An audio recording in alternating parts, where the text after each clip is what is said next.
Now, considering this is the 6th of January, I'm not sure how many of you have kept 80 yet. Especially the ones that might have said, well, I'm going to eat less sweets or less chocolate. Did that last till dinner? Or after dinner? I don't know, those vague ones. I'm going to be kinder, I'm going to do this, I'm going to lose weight, I'm going to do a better budget, I'm going to... Lots of luck. If you haven't broke them all by now, I guarantee you, I don't think there will be many left by next Sunday. But it is good to understand that there are always times when we can begin again. That there are new beginnings. And the new year is one of those things when we can take stock of what has been and what may be yet to come. Now, when we come to the scripture that we have today, quite frankly, they give us an outline for just that purpose. We come first to the rich young ruler. He had a lot of dough, and he didn't really want to let go of a lot of it. And he asked Jesus, all right, Jesus, I want to get to heaven, and I'm beginning to figure out I can't buy my way in, so what in the world am I going to do? And he said, keep the commandments. And he said, well, I've always done that. He said, have you? We don't see that in our translation. That's basically what Jesus is saying to this guy. Really? Honest? And then he says, well, what commandments should I really keep? You know, because if we narrow it down, it might be easier than if Jesus says, all 10 of those buggers. Well, thing is, if you do what Jesus told him to do, the rest will be easy. Because the ones Jesus mentions, if you take a look at them, are very simply those who honestly demand that you do no harm to anyone else. That you do the best for them. You don't murder, you don't do that. You don't hurt people, including your father and your mother. Instead, you love them. How deeply do we love them? When we simply glibly say, love your neighbor as yourself. And we say, well, I don't hate myself. Well, sometimes maybe we might be on the edge of that saying, I'm not really so good. I might be better than all this. And we have a tendency at time to time to beat ourselves up. Jesus is saying, no.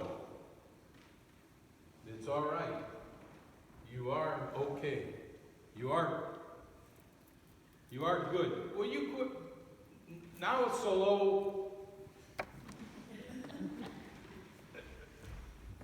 Okay, and so you just do and be good to folks and love them and love yourself because you're worthy of it. But the key to that comes not in this scripture, but when we read it in Luke.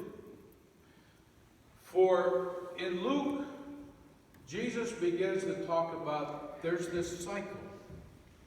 And the cycle is the way we treat people and the way we treat each other and what we expect. Because you know what human beings do, all of us, including myself many times, when we're faced with choices? We take the easiest path. The simplest thing. If there's a challenge, but there's an easy way out of that challenge, we'll take it. Because that demands the least amount of effort from us. And it's always, always easy to take. And Jesus says, no, that's not a path to take. A path to take is very simply to love everyone, no matter who they are, what they are, and what circumstance they find themselves in, because it is through that that we will stop what could be called the circle of hate, and we will begin to make a change in the world but more importantly, a change in ourselves. For you do not make that change in the world without yourself also changing. And the word used here is the same word he used in Matthew for love. It is agape, which has many meanings, but at its core means that we will have ultimate concern, care, and compassion for other people. And we will exercise that care, that concern, that compassion, that love, in spite of the fact they may have no means and no inclination to pay us back. And that when we act out of those motives, we ourselves will be lifted up. And I want to tell you something. Whenever you really help someone, you didn't need to, no one was watching. No one would know and ever know that you helped them. But you did, and you knew. You knew at that moment. It may not have changed their whole life, but it changed them for that day, at that moment, at that hour. Did you feel bad? Or did you feel good? Good about yourself, and about your life, and about what you were doing. That's what God is talking to us about.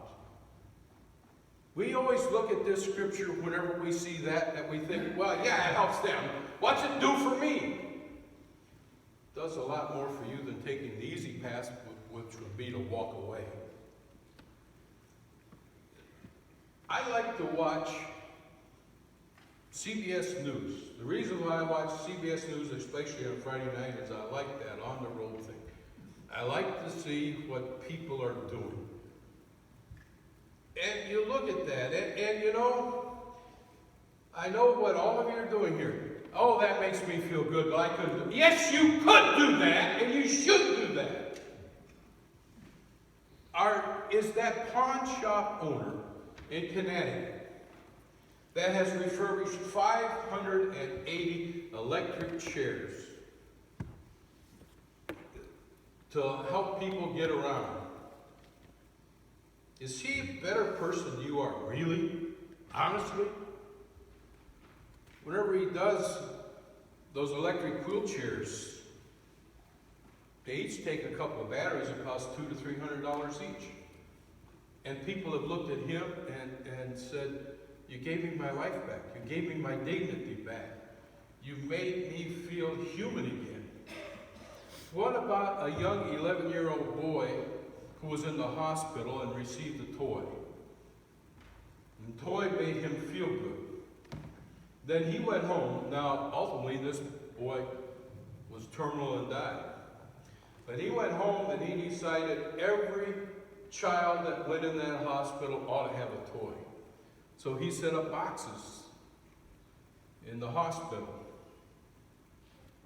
Now, he may have gone, but there are 35 hospitals that have boxes in his name to collect toys so that every child will have something. And it's been individuals in those hospitals that have done it. You ought to know this as a church. You're part of the Backpack Project. I think it was probably about 6-7 years before I retired that I spoke about a backpack project, and it was starting in a school out in the Midwest.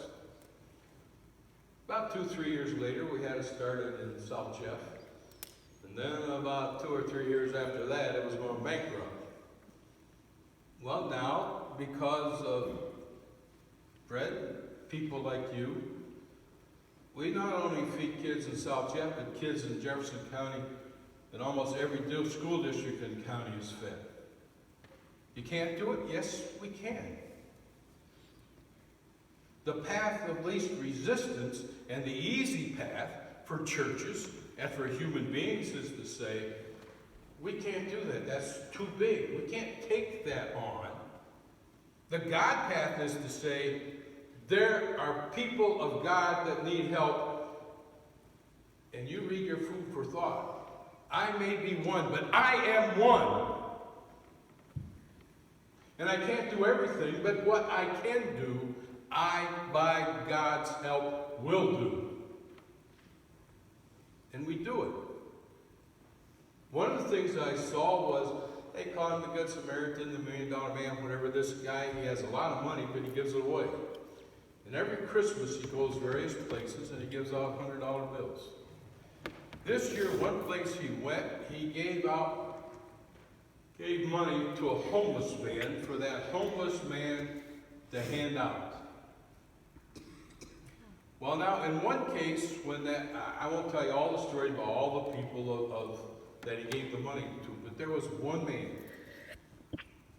He was coming by, and the homeless man was begging. That one man reached into his pocket and put money into the homeless man's cup. Then before he could get away, the homeless man got up, and of the money he'd been given by the man, he reached out and gave that man a $100 bill. You know the upshot of it was? The man who had placed the money in the cup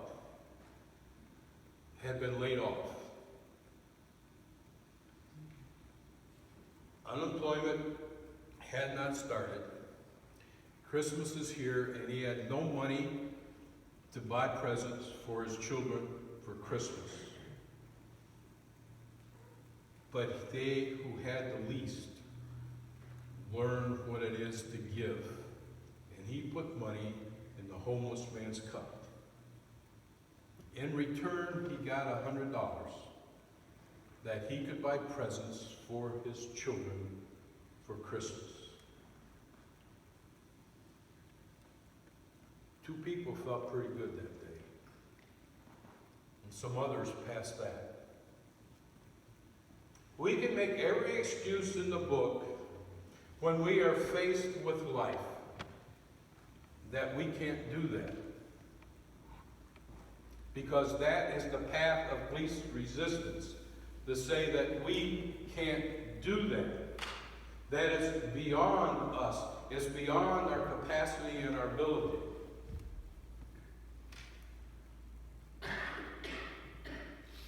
What is it about things that make you think that God made you more insignificant than that homeless man on the street is? Is there anything that God has ever done, ever shown, or ever said, or been with you, or helped you with that would tell you that you are less than that? Because you see, in a new year, in the start, and to come around this table, one thing that we can do supremely if we are serious about making God known in the world, and through making God's light known in the world, changing our world for the better, it is to not take the path of least resistance, but to simply do God. Do God. Show love, show compassion, show concern, and don't worry about what you get back from it, because in the end you will get more than you ever imagined. And it will not only be the person you help that will feel rich, but quite frankly, you'll feel richer than they are.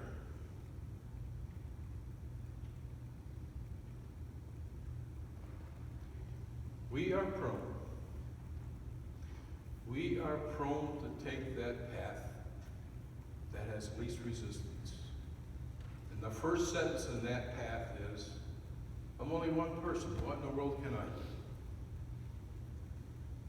do? You are a child of God with infinite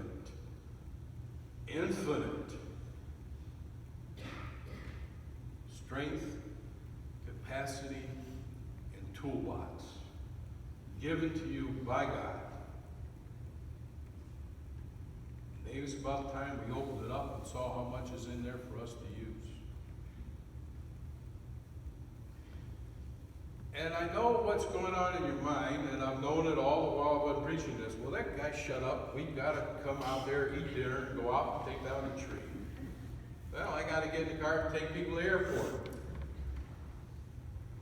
But at some point, that immediate that we have to do has in our hearts and minds take second place to that God job we have to do in our lives. That he needed to get taken care of. What is most likely not to be taken care of is when we come face to face with something we can do, and we let that still small voice in our mind, instead of hearing God's voice, say to us, I'm only one person. I can't make a difference. I can't do this. What I do won't help. It's the old story, you put a ripple in the ocean and it keeps on going, it gets pretty big. One person touching one person makes an awful lot of difference in the world. And if this world is ever really going to totally see God and see change, it will be when God's people make a difference with God's other children. And we can make excuses. Well, they're not worth it. They're lazy. They should work. And that guy, because I heard somebody say that the other day when I was talking to somebody, whenever he didn't have money for kids.